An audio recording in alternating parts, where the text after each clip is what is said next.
URC semi-final preview time, and the teams have been announced. So I'm going to go through the lineups. I'm going to revise my combined team. If you had access to all 23 players for the Bulls, all 23 players for Leinster, who would you go for, and what does that tell us about how this game might play out and where the balance of power lies? I'll go through all of that. As ever, your comments down below, please. Give the video a thumbs up as well. There's so many subplots going on with this matchup as well. You've got a lot of rugby IQ in the coaching boxes, and two World Cup winning coaches going head to head, and excuse the pun, locking horns at Loftus Versfeld. Because for the Bulls you've got Jake White, and for Leinster, Jacques Nienaber. That's an interesting little subplot bubbling along underneath the surface, as is the fact that 3 weeks and a day from today, as I record this, Ireland will be running out in that very arena to play against the Box.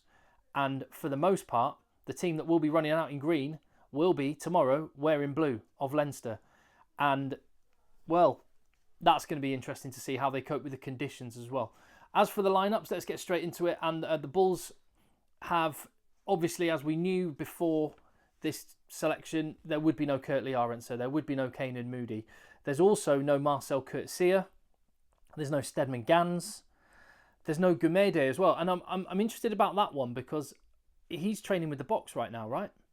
So what's going on there? Is it an injury and he's recovering with the Box but wouldn't have been available for this game? Is it that Rassie Erasmus has said, look, I really want to play him against Wales, so can you please let me have him? And Jake White's gone, fine. I'd be interested to know what's going on with that one. But without all those players, I would say it's probably as good a team as Leinster could hope to face with the Bulls, because it is lacking the absolute stardust that they've got. Particularly, obviously, you can't replace Arendse and Moody in that team. Peterson and Williams are in on the wing, no de Klerk, which I think is maybe an indication of the anticipation of a bit more of a kicking game, which quite often happens in semi-finals. They can get a bit tense and technical and tactical. I think that's probably a better selection there. Cornell Smith getting a debut off the bench, potentially, if he comes on. He's had one game for the Stormers this year. What a place to make you bow for the Bulls. But the good news, that's all the sort of downsides with the injuries. The good news, that man, Marco van Staden, is back, which is massive. And when you look at the pack for the Bulls, look at the quality of the hookers. Grobelaar, Akker van der Merwe, you could have either of them starting. Whichever one comes off the bench is absolutely class. And that starting pack is high quality indeed. So they're definitely going to pose a physical threat to Leinster. Behind the scrum, it doesn't quite look as deep, does it? And the bench doesn't look as deep, but there's definitely quality there. And I mentioned on the video before that I wasn't aware of the tunnel as you run out at Loftus Versfeld. I got sent a picture on WhatsApp by a friend who's out in South Africa, and look how intimidating and imposing that is. Brick walls, dark, altitude, 1,350 metres. It matters. The joke was made in WhatsApp that the Ireland or Leinster players should be sent out with blindfolds so they don't have to see that, because that is an intimidating entrance to a stadium, as intimidating as it gets, which I love. And it'll be interesting to see how tactically the altitude is managed by Leinster. I mentioned in the week how Munster just slowed the game right down a month or so ago when they managed to beat the Bulls at Loftus Versfeld. Will Leinster do the same thing? I suspect they probably will, although, as we'll see with the Leinster team, I think they have probably got the depth to cope with the challenge of altitude in the last 20 minutes. That's where this game is going to be ultimately won and lost. Potentially, Leinster might fancy, let's get the game done in the first hour and break their spirit. I think that's why the first half, the first 20 minutes is going to be absolutely massive and a ferocious physical battle. But look at that team. And the headline is, Gary Ringrose is back. His first game in ages. He's been training for a while, wasn't selected in the matches leading up to this. Here he comes back in a semi-final, a big stage. I mean, he's a big game player, world class, but how rusty will he be?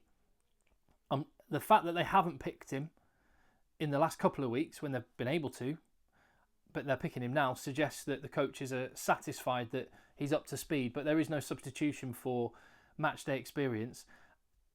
And there is, and he's doing it. He's not just coming back at the RDS or the Aviva Stadium.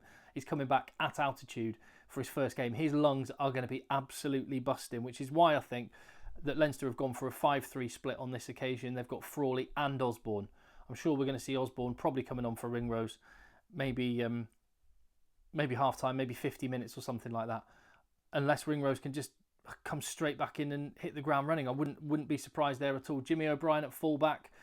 Really, when you look at that starting 15, I'd say you're probably Tygburn, probably Calvin Nash, and Peter O'Mahony away from the Ireland Test team that is going to run out in green against South Africa in 3 weeks. That's great for Andy Farrell that his players get experience of playing at that stadium and in those conditions. It'll be very, very different in 3 weeks' time, of course. But it's on the bench as well. I just think Leinster, look at the depth, look at the quality that they've got. And that definitely comes to the fore when you have a look at the combined team. I have revised my combined team. Yes, Marco van Staden is back, but I've kept Josh van der Fleer and Caelan Doris in the back row with Elric Lowe.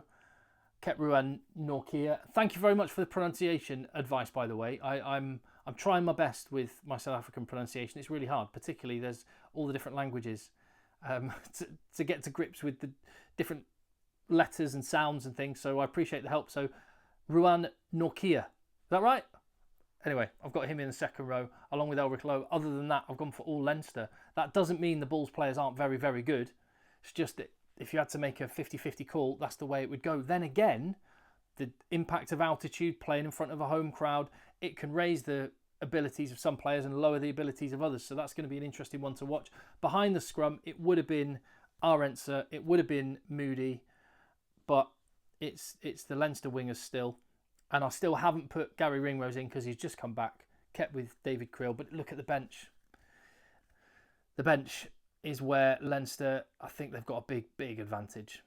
So how many minutes can the Bulls players play for? And how much can they keep the tempo up?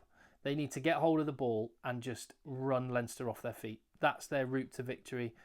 I think, despite the home crowd, despite the conditions, I think this is a Leinster win. By the way, we know, depending on how the games play out, the final will be played either at Loftus Versfeld, should the Bulls win and Munster lose. It will be played at Thomond Park if Munster win. And if Glasgow and Leinster win, it will be played at Croke Park in Dublin. But bring on the game, eh? Can't wait. Thank you very much for watching. Appreciate your support on the channel. Hit subscribe. Leave your comments down below. Enjoy the rugby this weekend. And I'll see you on the next one.